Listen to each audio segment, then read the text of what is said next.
Hey guys, അപ്പോൾ വെളിയിൽ നല്ല ചൂടാണ്, ഹോട്ട് ക്ലൈമറ്റ് ആണ്, അറിയാലോ നിങ്ങൾക്ക് കണ്ടീഷൻ ടെമ്പറേച്ചറൊക്കെ 37, 38 അങ്ങനെയൊക്കെയാണ് ഗൈസ് വരുന്നത്. 34ന്റെ മേലെയാണ് ഇപ്പോൾ എല്ലാവരുടെയും ടെമ്പറേച്ചർ. പണ്ട് നമുക്ക് ഈ ഫാൻ കൊണ്ടൊക്കെ ഇരിക്കാൻ പറ്റുമായിരുന്നു, ഇപ്പോൾ എല്ലാവർക്കും എ സി വെക്കേണ്ട ഗതിയാണ് ഗൈസ്. എ സി ഒക്കെ വാങ്ങി വെക്കേണ്ട ഗതിയാണ് ഇപ്പോൾ എല്ലാവർക്കും ഉള്ളത് ഗൈസ്. അത്രയും ചൂടാണ് ഗൈസ്. രാത്രി ഒന്നും ഉറങ്ങാൻ പോലും നമുക്ക് ഇപ്പോൾ എ സി ഒന്നും ഇല്ലെങ്കിൽ പറ്റില്ല ഗൈസ്. അപ്പോൾ ആരാണെങ്കിൽ ശരി, സാധാരണക്കാരനാണെങ്കിൽ ശരി, എത്ര റിച്ച് ആയവരാണെങ്കിൽ ശരി, ഇപ്പോൾ എല്ലാവരും എ സി വെക്കാൻ തുടങ്ങി ഗൈസ്. അതന്നെ ഗൈസ്. പിന്നെ നിങ്ങൾ എല്ലാവരും വെളിയിൽ പോകുമ്പോൾ ശ്രദ്ധിക്കണം ഗൈസ്. 12 to 3 വരെ സൂര്യാഘാതം ഏൽക്കാനും വെയിലിന്റെ ഹോട്ട് ടെമ്പറേച്ചർ കൂടിക്കൊണ്ടിരിക്കുകയാണ്. പല അസുഖങ്ങളും വരും ഗൈസ്. അതേപോലെ മയങ്ങി വീഴും, ചിലപ്പോൾ വണ്ടിയിൽ നിന്നൊക്കെ വീഴാൻ ചാൻസ് ഉണ്ട്. അപ്പോൾ എല്ലാവരും ശ്രദ്ധിച്ചും കണ്ടൊക്കെ പോവുക ഗൈസ്.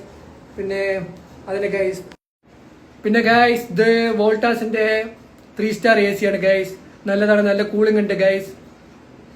അപ്പൊ ഗൈസ്, ഈ എ സിയെ പറ്റി പറയുകയാണെങ്കിൽ നല്ല റൂം ഫുള്ളും കൂളിംഗ് ആണ്, നല്ല ഇതുണ്ട്.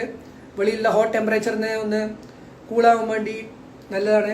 പിന്നെ 5 സ്റ്റാറിന്റെ പറയുകയാണെങ്കിൽ നിങ്ങൾക്ക് ഇപ്പോൾ വലിയ റൂമാണ് വെച്ചാൽ ആ റൂമിനനുസരിച്ചായിരിക്കും നമ്മൾ ഓരോ എ സി വെക്കേണ്ടത്. ഇപ്പോൾ ചെറിയ റൂമൊക്കെ ആണെങ്കിൽ 3 സ്റ്റാർ മതി. അതേപോലെ വലിയ റൂമിലാണ് നമ്മൾ വെച്ച് കഴിഞ്ഞാൽ 5 സ്റ്റാർ വേണ്ടി വരും ഗൈസ്. അത്ര തന്നെ ഗൈസ്. പിന്നെ ഗൈസ്, മെയിൻ ആയിട്ട് ലോങ് അവർക്കാണെങ്കിലും ഡെയിലി യൂസേജിനൊക്കെ ആണെങ്കിൽ 5 സ്റ്റാർ ആണ് നല്ലത് ഗൈസ്. അപ്പോൾ അതിന് ഇലക്ട്രിസിറ്റി ബില്ല് പറയുമ്പോൾ നമ്മൾ യൂസ് ചെയ്യുന്നതനുസരിച്ച് വരും. അപ്പോൾ നമുക്ക് ലോ യൂസേജ് ഒക്കെ ഉള്ളതെങ്കിൽ 3 ആണ് നല്ലത്. അല്ല നമുക്ക് എപ്പോഴും യൂസ് ചെയ്യണം, ലോങ് അവേഴ്സിന് യൂസ് ചെയ്യണം വെച്ചാൽ 5 സ്റ്റാർ തന്നെയാണ് നല്ലതെന്നാണ് എൻ്റെ ഒപ്പീനിയൻ ഗൈസ്.